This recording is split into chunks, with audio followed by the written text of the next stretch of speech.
Thyroid surgery, গলগণ্ড বা thyroid গ্রন্থি বৃদ্ধি, হাইপোথাইরয়েডিজম ইত্যাদি অর্থাৎ থাইরয়েড সংক্রান্ত সমস্যার জন্য দ্রুত সমাধান করে থাকে এই থাইরিন 25 ট্যাবলেটটি। আসসালামু আলাইকুম, শামস মেডিসিন টিপসে আপনাদের সবাইকে স্বাগতম। আমি আবারও চলে আসলাম আপনাদের মাঝে নতুন একটি টপিকস নিয়ে। আজকে আমার টপিক হচ্ছে থাইরিন 25, যার জেনেরিক হচ্ছে লিভোথেরোক্সেনাইড। এই ট্যাবলেটটি আমাদের যাদের থাইরয়েডের সমস্যা রয়েছে, অর্থাৎ গলগণ্ড রোগ বা থাইরয়েড সমস্যায় ভুগছেন, তাদের থাইরয়েডের সমস্যা দূর করতে কাজ করে থাকে। সুতরাং টপিকটি শুরু করার পূর্বে আপনাদের কাছে আমার অনুরোধ, প্লিজ বন্ধুরা চ্যানেলটি সাবস্ক্রাইব করে বেল আইকনটি বাজিয়ে দিন, তাহলে পেয়ে যাবেন আমার নিত্য নতুন ভিডিও। যারা অলরেডি আমার চ্যানেলটি দেশ এবং প্রবাস থেকে সাবস্ক্রাইব করেছেন, তাদেরকে জানাই অসংখ্য ধন্যবাদ। আবারও বলছি বন্ধুরা, প্লিজ চ্যানেলটি সাবস্ক্রাইব করে বেল আইকনটি বাজিয়ে দিন। চলুন বন্ধুরা, আমরা চলে যাই আমাদের মেন টপিকসে। থাইরিন 25, যার জেনেরিক হচ্ছে লিভোথাইরক্সিন সোডিয়াম 25 mg। এটি বাজারে নিয়ে এসেছে স্কয়ার ফার্মাসিউটিক্যালস।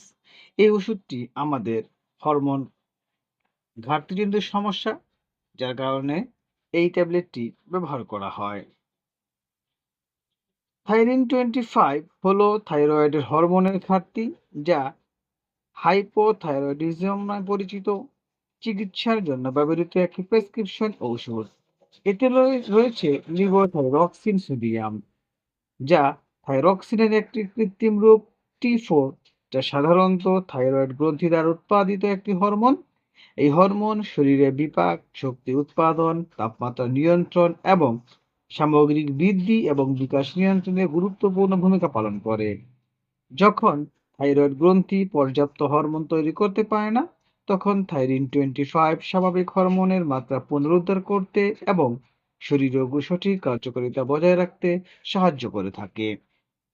এ পর্যায়ে বন্ধুরা আমরা যে বিষয়টি জানবো সেটা হচ্ছে থাইরিন 25 এর ব্যবহার, অর্থাৎ এই ট্যাবলেটটি কোন কোন ক্ষেত্রে ব্যবহার করা হয়। প্রথমে রয়েছে হাইপোথাইরয়েডিজম। এটি অনুপস্থিত থাইরয়েডের হরমোন প্রতিস্থাপন করে এবং ক্লান্তি, ওজন বৃদ্ধি, শুষ্ক ত্বক, কোষ্ঠকাঠিন্য, বিষণ্ণতা এবং ঠান্ডার প্রতি সংবেদনশীলতার মতো লক্ষণগুলি থেকে মুক্তি দেয়। দ্বিতীয় রয়েছে বন্ধুরা গলগণ্ড অথবা থাইরয়েড গ্রন্থি বৃদ্ধি। এটি হরমোনের মাত্রা স্বাভাবিক করে থাইরয়েডের আকার কমাতে সাহায্য করে। থাইরয়েড সার্জারি পরবর্তী বা তেজস্ক্রিয় আয়োডিন থেরাপি থাইরয়েড গ্রন্থি অপসারণ বা ক্ষতিগ্রস্ত হলে এটি আজীবন হরমোন প্রতিস্থাপন হিসাবে ব্যবহার করা হয়। কিছু থাইরয়েড ক্যান্সার রয়েছে, যা থাইরয়েড উত্তেজক হরমোন টিএসএইচ দমন করার জন্য ডাক্তাররা লিভোথাইরক্সিন লিখে দিতে পারে, যা ক্যান্সারের পুনরাবৃত্তি রোধ করতেও সাহায্য করে। সুতরাং বন্ধুরা, আমরা জানতে পারলাম এই থাইরিন 25 বা লিভোথাইরক্সিন কোন কোন ক্ষেত্রে ব্যবহার করা হয়। এই পর্যায়ে বন্ধুরা আমরা জানবো এই থাইরিন 25 কিভাবে কাজ করে থাকে। বন্ধুরা, থাইরিন 25 এ থাকা লিভোথাইরক্সিন প্রাকৃতিক থাইরয়েড হরমোনের মতো কাজ করে।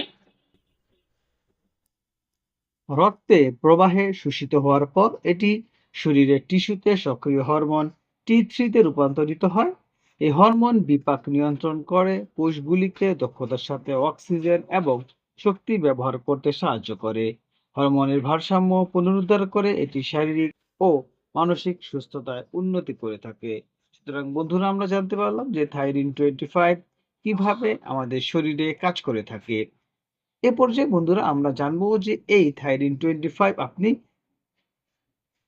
কিভাবে সেবন করবেন বা কখন এই ট্যাবলেটটি খাবেন, এই সে সম্পর্কে আমরা জানবো বন্ধুরা। থাইরিন 25 সাধারণত প্রতিদিন খালি পেটে একবার সকালে অথবা সকালের নাস্তার কমপক্ষে 30 থেকে 60 মিনিট আগে ট্যাবলেটটি খেতে হয়। সঠিক গিলতে এবং শোষণ নিশ্চিত করার জন্য 1 গ্লাস পানি দিয়ে এটা খেতে হবে।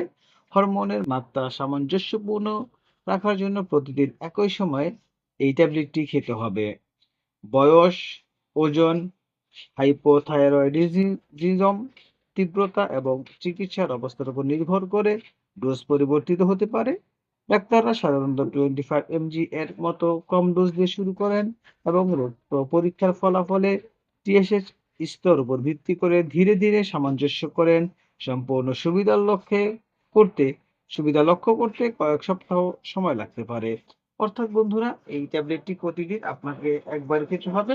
তবে সেটি হচ্ছে নাস্তা খাবার 30 থেকে 60 মিনিট আগে খেতে হবে এবং অবশ্যই পানি দিয়ে গিলে ফেলতে হবে এবং হরমোনের যে ভারসাম্য বজায় রাখতে অবশ্যই আপনাকে প্রতিদিন একই সময় এই ট্যাবলেটটি সেবন করতে হবে। তাছাড়া এই যে ডোজ রয়েছে, কম ডোজের উপর নির্ভর করে এটা শুরু করতে হয়। পরবর্তীতে আপনার যদি সমস্যা বেশি হয় তাহলে ডোজটা বাড়তে পারে। এই পর্যায়ে বন্ধুরা আমরা কিছু গুরুত্বপূর্ণ সতর্কতা জানবো। আমরা জানি প্রতিটি মেডিসিন খাওয়ার পূর্বে আমাদের কিছু সতর্কতা অবলম্বন করতে হয়। তেমনি করে আমাদেরকে এথাইরিন 25 খাওয়ার পূর্বেও আমাদেরকে কিছু সতর্কতা অবশ্য অবলম্বন করতে হবে। চিকিৎসকের পরামর্শ ছাড়া ডোজ বন্ধ করবেন না বা পরিবর্তন করবেন না। কারণ থাইরয়েড হরমোন প্রতিস্থাপন প্রায়শ আজীবনের জন্য প্রযোজ্য। অর্থাৎ চিকিৎসকের পরামর্শ ছাড়া এই যে ডোজ আপনাকে যেরকম দিবে সেই ডোজটা পরিবর্তন করবেন না। এতে আপনার সমস্যা হতে পারে। যদি আপনার হৃদরোগ, ডায়াবেটিস, উচ্চ রক্তচাপ, অ্যাডরিনাল সমস্যা বা অস্টিওপোরোসিস থাকে তবে আপনার ডাক্তারকে জানান। অর্থাৎ আপনি এই ট্যাবলেট সেবন করার পূর্বে যদি আপনার ডায়াবেটিস থাকে, হৃদরোগ থাকে বা অ্যাড্রিনাল সমস্যা থাকে তাহলে অবশ্যই আপনি আপনার ডক্টরকে জানান। গর্ভবতী মহিলাদের ডোজ সমন্বয়ের প্রয়োজন হতে পারে কারণ ভ্রূণের বিকাশের জন্য থাইরয়েড হরমোন অপরিহার্য। অর্থাৎ যারা গর্ভবতী রয়েছেন তাদের ডোজ সমন্বয়ের প্রয়োজন হতে পারে সেই ক্ষেত্রে, কারণ এটি ভ্রূণের বিকাশে সহায়তা করে। থাইরয়েড, থাইরিন 25, ক্যালসিয়াম, আয়রন সাপ্লিমেন্ট, অ্যান্টাসিড বা সয়া পণ্যের সাথে ৪ ঘন্টার মধ্যে গ্রহণ করে এড়িয়ে চলুন কারণ এগুলি শোষণ কমাতে পারে। সুতরাং বন্ধুরা, এই ট্যাবলেটটি সেবন করার পরে অবশ্যই আপনাদেরকে এই যে গুরুত্বপূর্ণ সতর্কতা রয়েছে সেগুলো অবশ্যই আপনাকে মেনে এই ট্যাবলেটটি সেবন করতে হবে। পার্শ্ব প্রতিক্রিয়া, আমরা জানি বন্ধুরা প্রতিদিন মেডিসিনের পার্শ্ব প্রতিক্রিয়া রয়েছে, তেমনি করে থাইরিন 25 এর ব্যতিক্রমী নয়। এর মধ্যে কিছু সাধারণ পার্শ্ব প্রতিক্রিয়া রয়েছে, যেমন সঠিক মাত্রায় গ্রহণ করলে থাইরিন 25 এর সাধারণত ন্যূনতম পার্শ্ব প্রতিক্রিয়া থাকে। তবে অতিরিক্ত মাত্রায় গ্রহণ করলে হাইপারথাইরয়েডিজম লক্ষণ দেখা যেতে পারে, যেমন ধড়ফড় করা বা দ্রুত হৃদস্পন্দন হতে পারে, স্নায়বিকতা বা বিরক্তি প্রকাশ হতে পারে, ওজন হ্রাস হতে পারে, অতিরিক্ত ঘাম হতে পারে, কাঁপুনি বা ঘুমোতে অসুবিধা হতে পারে। যদি এই লক্ষণগুলো দেখা যায় তাহলে ডোজ সামঞ্জস্য করার জন্য চিকিৎসকের মূল্যায়ন প্রয়োজন। অর্থাৎ এই সাধারণ যে স্বাভাবিক পার্শ্ব প্রতিক্রিয়া রয়েছে এগুলো যদি দেখা দেয় তাহলে আপনার ডোজ সামান্যের প্রয়োজন হতে পারে এবং সেই ক্ষেত্রে অবশ্যই চিকিৎসকের মূল্যায়ন বা চিকিৎসকের দিক নির্দেশনা প্রয়োজন। সুতরাং বন্ধুরা, আমরা বলতে পারি যে থাইরিন 25 হাইপোথাইরয়েডিজম পরিচালনা এবং স্বাভাবিক বিপাকীয় কার্যকলাপ বজায় রাখার জন্য একটি অপরিহার্য ওষুধ। সঠিক ব্যবহার, নিয়মিত পর্যবেক্ষণ এবং চিকিৎসার নির্দেশিকা মেনে চলার মাধ্যমে এটি কার্যকরভাবে হরমোনের ভারসাম্য পুনরুদ্ধার করে এবং জীবনের মান উন্নত করে। রোগীদের এটি নিয়মিত গ্রহণ করা উচিত এবং সর্বোত্তম চিকিৎসা ফলাফল নিশ্চিত করার জন্য নিয়মিত চেকআপে অংশগ্রহণ করা উচিত। সুতরাং বন্ধুরা, আপনি যদি এথাইরিন 25 আপনার থাইরয়েড সমস্যার জন্য খেতে চান তাহলে অবশ্যই একজন অভিজ্ঞ ডক্টরের পরামর্শ নিন। তাছাড়া আপনার পাশে যে স্বাস্থ্যসেবা কর্মী রয়েছে রেজিস্টারকৃত তার সাথে আলোচনা করে মেডিসিন সেবন করবেন। কোনোভাবে অভিজ্ঞ ডক্টরের পরামর্শ ছাড়া মেডিসিন সেবন করবেন না এবং হঠাৎ করে খাওয়া বন্ধ করবেন না। আমাদের এই চ্যানেলের মাধ্যমে শুধুমাত্র আমরা আপনাদেরকে আপনি কোন রোগের জন্য কোন মেডিসিনটি সেবন করবেন সেই সম্পর্কে বলা হয়। সুতরাং যে কোনো মেডিসিন সেবন করার পূর্বে একজন অভিজ্ঞ ডক্টরের পরামর্শ নিন। ভিডিওটি যদি আপনার কাছে ভালো লাগে এবং উপকারী মনে হয় তাহলে অবশ্যই বন্ধুদের সাথে শেয়ার করে দিন। আবারও বলছি বন্ধুরা, প্লিজ চ্যানেলটি সাবস্ক্রাইব করে বেল আইকনটি বাজিয়ে দিন, তাহলে পেয়ে যাবেন আবার নিত্য নতুন ভিডিও। এবং এই ভিডিওটি আপনার টাইমলাইন থেকে শেয়ার করে দিন, এর ফলে হয়তো বা আপনি উপকৃত হতে পারেন অথবা আপনার প্রিয় মানুষজন যারা থাইরয়েডের বিভিন্ন সমস্যায় ভুগছে তাদের উপকারে আসতে পারে। আজ এ পর্যন্তই। আগামীকালকে আবার কথা হবে নতুন কোনো টপিকসে। সেই পর্যন্ত সবাই সুস্থ থাকুন, ভালো থাকুন। শামস মেডিসিন টিপ চ্যানেলের সাথেই থাকুন। লাইক, কমেন্ট, শেয়ার করে আমাদেরকে পরবর্তী ভিডিও বানাতে উৎসাহ প্রদান করুন। কারণ আপনাদের উৎসাহই আমাদেরকে সামনের দিকে এগিয়ে নিয়ে যেতে সাহায্য করে।